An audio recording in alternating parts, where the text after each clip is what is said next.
इस वीडियो में हम we connect from around the world के क्वेश्चंस एंड आंसर्स को कंप्लीट करेंगे।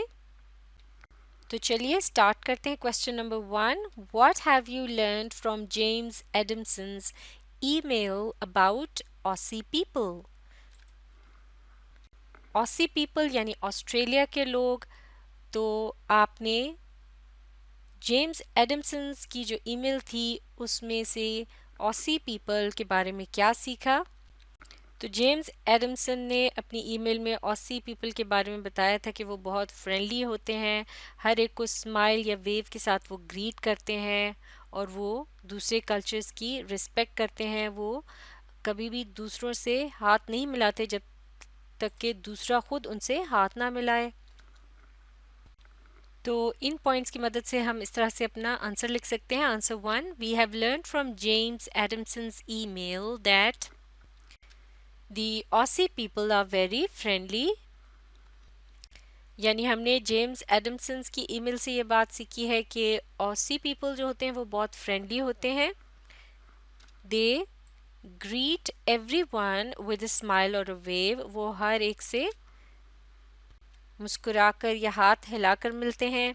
They do not shake hands until others do as they have respect for other cultures। जब तक कि कोई दूसरा उनसे हाथ ना मिलाए तब तक वो हाथ नहीं मिलाते क्योंकि वो दूसरे कल्चर्स की रिस्पेक्ट करते हैं।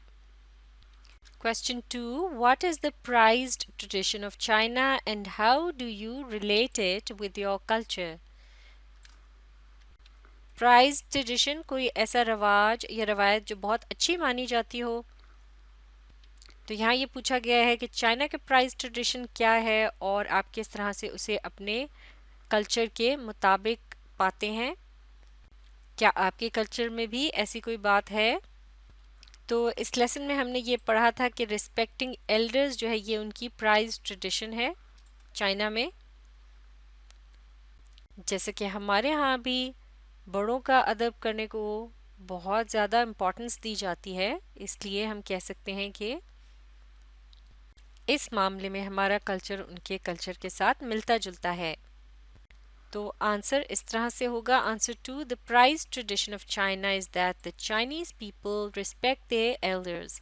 यानी चाइना की प्राइज ट्रेडिशन ये है कि वो अपने बड़ों का अदब करते हैं। We can relate this tradition to our culture because we too consider it a prize tradition to respect our elders.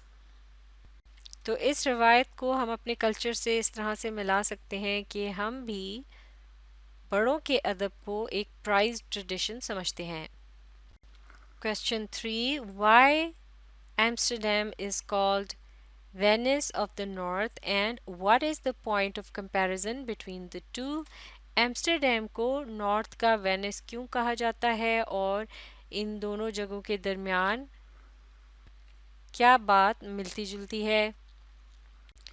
तो इस सवाल का कुछ जवाब तो हमें इस पैसेज में मिल जाता है जहाँ ये बताया गया है कि एम्स्टरडैम जो है उसको वेनिस ऑफ द नॉर्थ उसकी कनाल्स की वजह से कहा जाता है क्योंकि वहाँ बहुत ज़्यादा कनाल्स हैं। बाकी की मालूमात इंटरनेट से हासिल की जा सकती हैं सवाल के जवाब देने के लिए। जैसे कि वेनिस जो है दरअसल ये इटली का एक शहर है और वहाँ भी बहुत सारी कनाल्स मौजूद हैं और इन दोनों के दरमियान कंपैरिजन इस तरह से भी है कि वेनिस यूरोप के साउथ में है जबकि एम्स्टरडैम यूरोप के नॉर्थ में है, लिहाजा इसको वेनिस ऑफ द नॉर्थ कहते हैं। जैसे कि यहाँ भी वेनिस की तरह बहुत ज़्यादा कनाल्स हैं। तो इस सारी बात को अपने उन वर्ड्स में इस तरह से लिख सकते हैं। Answer 3, Amsterdam and Venice both cities have a huge network of canal system. यानी एम्स्टरडैम और वेनिस दोनों शहरों में एक बहुत बड़ा कनाल सिस्टम मौजूद है। Whereas Venice is in the south of Europe, Amsterdam is in the north of Europe। जैसे कि वेनिस यूरोप के साउथ में है जबकि एम्स्टरडैम यूरोप के नॉर्थ में है।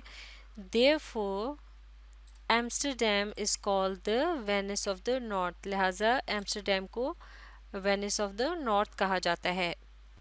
Question 4, why did Jiang Wei mentioned Chinese cuisine in his email to Umar Sikandar.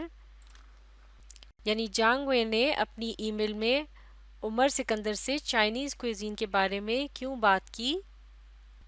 जैसे कि उसके ईमेल में जांग वे ने ये बताया था कि वो चाहता है कि उमर उसकी तरफ आए और यानी उसका मेहमान बने और वो उसको इंट्रोड्यूस कराना चाहता था फेमस चाइनीज़ कुज़ीन से। जैसे कि यहाँ लफ्ज़ फेमस से पता चल रहा है कि चाइनीज़ कुज़ीन जो है वो बहुत मशहूर है दुनिया भर में और ख़ास करके पाकिस्तान के लोग भी इसे बहुत ज़्यादा पसंद करते हैं, तो इसलिए उसने चाइनीज़ कुज़ीन का जिक्र किया। तो आंसर इस तरह से होगा, Jiang Wei mentioned Chinese cuisine in his email as it is famous in the world and people from Pakistan like it a lot too. तो जांग वे ने अपनी ईमेल में चाइनीज़ कुजीन यानी चाइनीज़ खानों का इसलिए ज़िक्र किया कि वो दुनिया भर में मशहूर हैं और पाकिस्तान के लोग भी उन्हें बहुत ज़्यादा पसंद करते हैं। Jiang Wei wished Umar to visit him and to introduce him to the famous Chinese cuisine. तो जांग वे ये चाहता था कि उमर उसके पास आए और वो फिर उसको चाइनीज़ खानों से मुतारिफ़ करवाए यानी चाइनीज़ खाने उसे खिलाए जो कि खासे मशहूर हैं।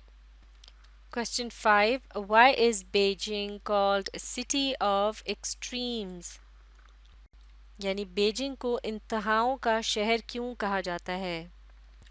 तो इस पैसेज में इसका जवाब मौजूद है जहाँ ये बताया गया था कि Beijing is a city of extremes in terms of temperatures, और फिर वहाँ का ये जो टेम्परेचर है वो भी बताया गया था कि वहाँ पर जो टेम्परेचर है वो कभी यानी सर्दियों में बहुत ज़्यादा सर्द होता है और गर्मियों में बहुत ज़्यादा शदीद गर्म हो जाता है। तो आंसर इस तरह से होगा, answer 5, Beijing is called city of extremes in terms of temperature, यानी टेम्परेचर या दर्जा हरारत की वजह से बेजिंग को सिटी ऑफ एक्सट्रीम्स कहा जाता है। The highest recorded temperature in Beijing is 42 degrees Celsius, 109 degrees Fahrenheit, while the lowest is minus 27 degrees Celsius, which is minus 170 degrees Fahrenheit. तो अब साथ ही यहाँ इसका हाईएस्ट तरीन जो टेम्परेचर है वो बता दिया गया है कि वो कितना है और लोएस्ट कितना है, तो इस तरह से ये जवाब मुकम्मल हो जाता है। तो अब आप इस वीडियो को रीप्ले कीजिए और इसके साथ साथ पढ़ने, समझने और लिखकर प्रैक्टिस करने की कोशिश जारी रखिए।